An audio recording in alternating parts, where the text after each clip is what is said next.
Veamos el argumento 3, la universalidad de la religión de Dios.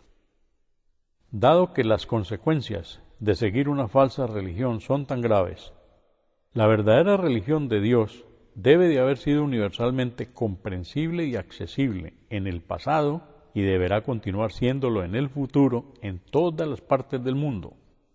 En otras palabras, la verdadera religión de Dios no puede ser confinada a ningún pueblo, lugar o período de tiempo. Tampoco es lógico que una religión tal imponga condiciones que no tengan nada que ver con la relación del hombre con Dios, tales como el bautismo, la creencia en un hombre como Salvador o en un intermediario.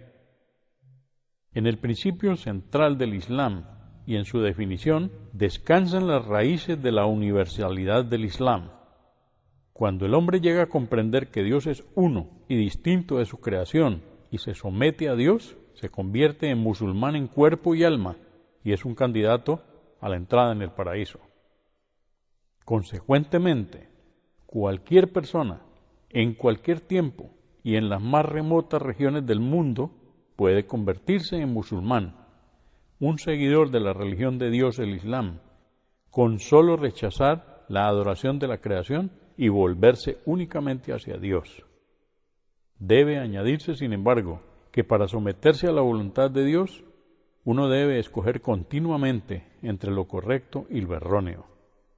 Ciertamente, Dios ha otorgado al hombre no solo la capacidad de distinguir entre lo verdadero y lo erróneo, sino también la de escoger entre ellos. Estos poderes conllevan una importante responsabilidad, de tal modo que el ser humano es responsable ante Dios por las decisiones que toma. De ahí se deduce que el hombre debe de intentar con todo su esfuerzo hacer el bien y evitar el mal. Estos conceptos están expresados en la revelación final, el Corán. Innal ladhina amanu wal ladhina hadu wan nasara was sabiina man amana billahi واليوم الآخر وعمل صالحا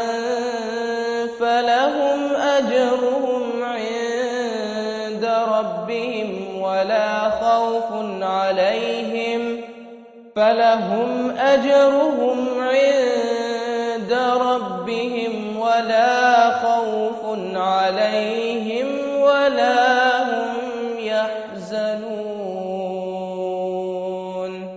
Los creyentes, los judíos, los cristianos, los sabeos, quienes crean en Alá y en el último día y obren bien, esos tendrán su recompensa junto a su Señor. No tienen que temer y no estarán tristes. En este verso necesitamos declarar la definición de quiénes son los creyentes. Los creyentes son aquellos que afirman y creen que no hay ningún otro Dios u objeto de adoración excepto Alá, o el único Dios, y que creen y siguen a todos los profetas enviados por Alá.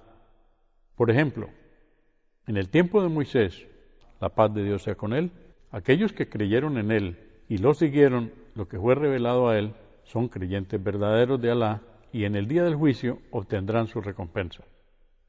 Ahora, cuando fue enviado Jesús, la paz de Dios sea con él, toda persona, incluyendo los seguidores de Moisés, tuvieron que creer en el nuevo enviado de Alá, Jesús. Si un seguidor de Moisés en el tiempo de Jesús no creyó en Jesús y en su revelación, entonces decimos que en ese momento dejó de ser creyente, porque escogió rechazar a un enviado de Alá sin tener ningún derecho. Los que creyeron en Jesús, la paz de Dios sea con él, hasta la venida del profeta Mohammed, la paz de Dios sea con él, también son categorizados como creyentes.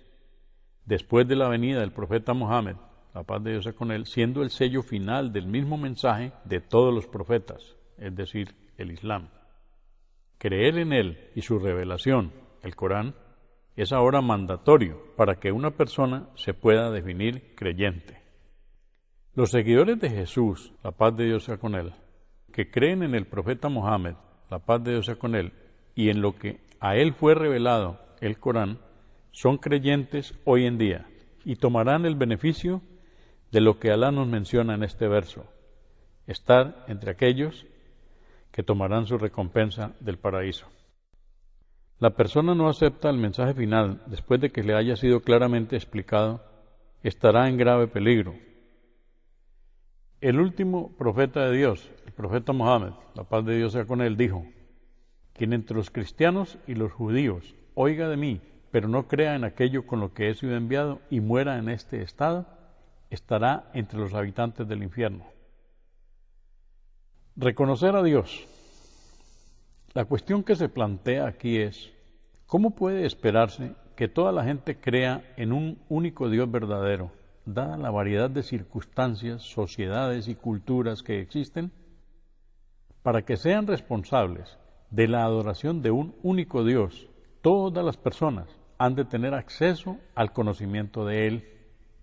La revelación final, el Corán, enseña que todos los seres humanos tienen el reconocimiento del único Dios verdadero impreso en sus almas, como parte de la verdadera naturaleza con la que han sido creados. Alá explica que cuando trajo a la existencia a los hijos de Adán, les hizo atestiguar: أَلَسْتُ بِرَبِّكُمْ قَالُوا بَلَى شَهِدْنَا. ¿No soy yo vuestro Señor? Dijeron: claro que sí, damos fe. Alá explica entonces por qué hizo a toda la humanidad dar testimonio de que Él era su creador y el único Dios que merecía ser adorado. أَن تَقُولُوا يَوْمَ الْقِيَامَةِ إِنَّا كُنَّا عَنْ هَذَا غَافِلِينَ. No sea que dijerais el día de la resurrección: no habíamos reparado en ello. Es decir, ese día no podremos alegar que no sabíamos que Alá era nuestro Señor y que nadie nos había dicho que estábamos obligados a adorarle solo a Él.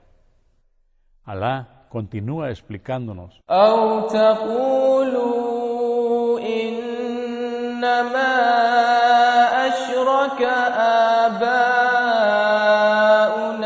مِن قَبْلُ وَكُنَّا ذُرِّيَّةً مِّن بَعْدِهِمْ أَفَتُهْلِكُنَا بِمَا فَعَلَ الْمُبْطِلُونَ.